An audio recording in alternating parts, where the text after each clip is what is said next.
السلام علیکم۔ عقیدہ خلق قرآن خلیفہ معتصم باللہ کے عہد میں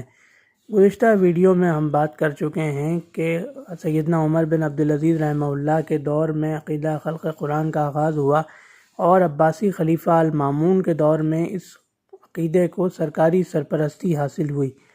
مامون الرشید یعنی خلیفہ مامون کے دور کے اختتام پر 218 ہجری میں ان کے بھائی سوتیلے بھائی ابو اسحاق محمد المعروف معتصم باللہ نے خلافت سنبھالی۔ وہ جب معتصم باللہ خلیفہ بنے تو ابتدائی طور پر، چونکہ بنیادی طور پر معتصم باللہ ان پڑھ تھے، یعنی تعلیم ان کی کوئی خاص نہیں تھی، بہت معمولی تک کچھ لکھ پڑھ لیتے تھے، لہذا تعلیمی لحاظ سے، علمی لحاظ سے تو ان کا متاثر ہونے کا کوئی امکان نہیں تھا عقیدے سے، لیکن معتزلہ کے حامی قاضی احمد بن ابی داؤد پر انہیں مکمل اعتماد تھا، لہذا جو احمد بن ابی داؤد کہتے معتصم مان لیتے۔ تو معتصم نے احمد بن ابی داؤد کی وجہ سے اس عقیدے کی سرپرستی کی، مناظرے وغیرہ بھی سنتے تھے اور مباحثے وغیرہ بھی سنتے تھے، اور عقیدہ معتزلہ کے حامیوں کو بڑی بڑی مراد اور بڑے بڑے عہدے دیے گئے، یہاں تک کہ عدالتوں میں اور سرکاری سطح پر عقیدہ خلق قرآن کو رائج کر دیا گیا۔ یعنی معتزلی فقہ جو ہے، یعنی معتزلہ کے جتنے بھی عقائد ہیں وہ سب سرکاری سطح پر وہ کر دیے گئے، لاگو کر دیے گئے، نافذ کر دیے گئے، اور ائمہ پر اس سلسلے میں بہت تشدد ہوا، حتیٰ کہ حضرت امام احمد بن حنبل رحمہ اللہ کی سب سے سخت آزمائش کی گئی۔ ان کی آزمائش اس طرح ہوئی کہ پہلے انہیں دربار میں بلا کر مناظرہ کروایا گیا۔ جب آپ رحمۃ اللہ علیہ نے سختی سے فرمایا کہ قرآن تو مخلوق نہیں ہے، قرآن اللہ کا کلام ہے اور اللہ کا کلام ہی رہے گا،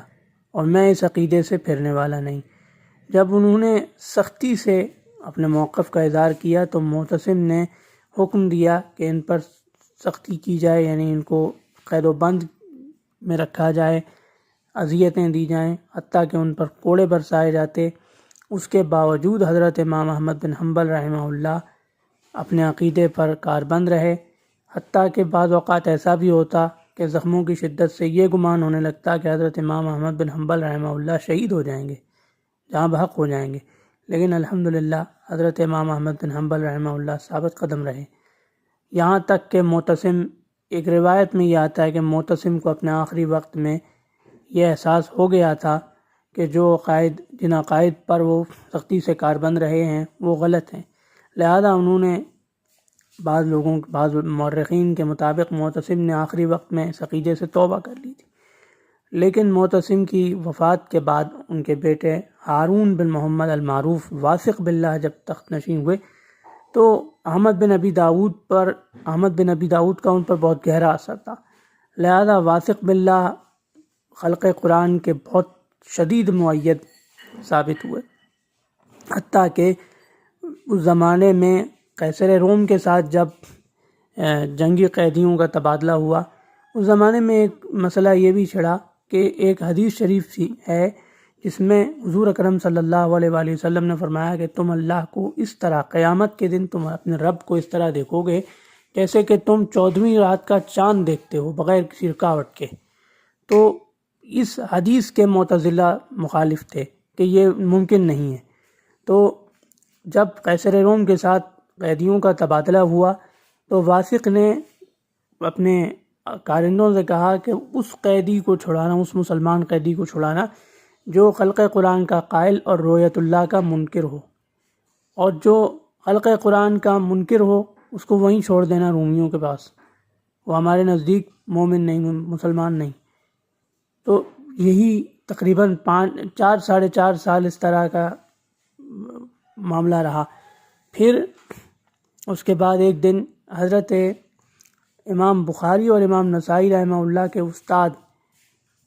کو پکڑ کے لایا گیا، یعنی قید کر کے لایا گیا، وہ بھی خلق قرآن کے مخالف تھے۔ انہوں نے ایک ایسی بات کی کہ جس سے واثق پر یہ بھی راز کھل گیا کہ احمد بن ابی داؤد اور معتزلی خواہ مخواہ جو ہے وہ اسلام سے لوگوں کو متنفر کر رہے ہیں۔ انہوں نے سوال یہ کیا کہ حضور اکرم صلی اللہ علیہ وآلہ وسلم کو، یعنی احمد بن ابی داؤد سے سوال کیا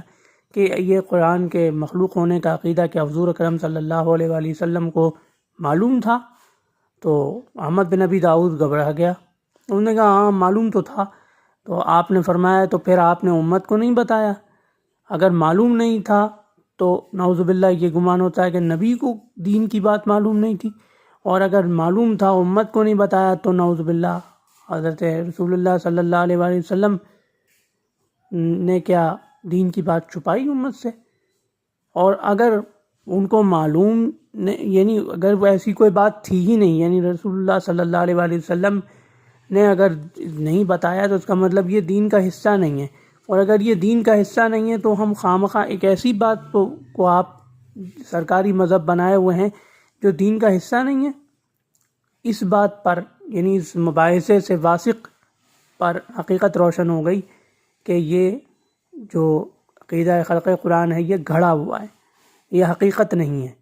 حقیقت وہی ہے کہ قرآن اللہ کا کلام ہے، اور اسی وقت پھر حضرت امام بخاری رحمہ اللہ اور امام نسائی رحمہ اللہ کے استاد کو باعزت بری کیا گیا، حالانکہ اس سے پہلے ایک عالم دین اسی عقیدے کی پاداش میں شہید بھی کیے جا چکے تھے، حتیٰ کہ یہاں تک کہا گیا کہ ان کے جنازے کو سولی پر لٹکا دیا گیا تھا، اور حکم دیا گیا تھا کہ نیزے کی نوک سے ان کا سر جو ہے وہ قبلے سے پھیر دو، قبلے پر ان کا سر نہیں رہنا چاہیے۔ تو واثق باللہ نے بھی اپنے وفات سے کچھ ماہ پہلے، یعنی ابھی وفات کا بالکل امکان نہیں تھا، اس وقت ان پر یہ حقیقت روشن ہو گئی تو انہوں نے توبہ کر لی، لیکن یہ عقیدہ سرکاری طور پر رائج ہی رہا، اس لیے کہ عملی اقدام کا ان کو موقع نہ مل سکا۔ تو یہ تھا عقیدہ خلق قرآن کا خلیفہ معتصم اور خلیفہ واثق کے دربار میں اور ان کے دور میں، دور عروج۔ انشاءاللہ اگلی ویڈیو میں ہم خلیفہ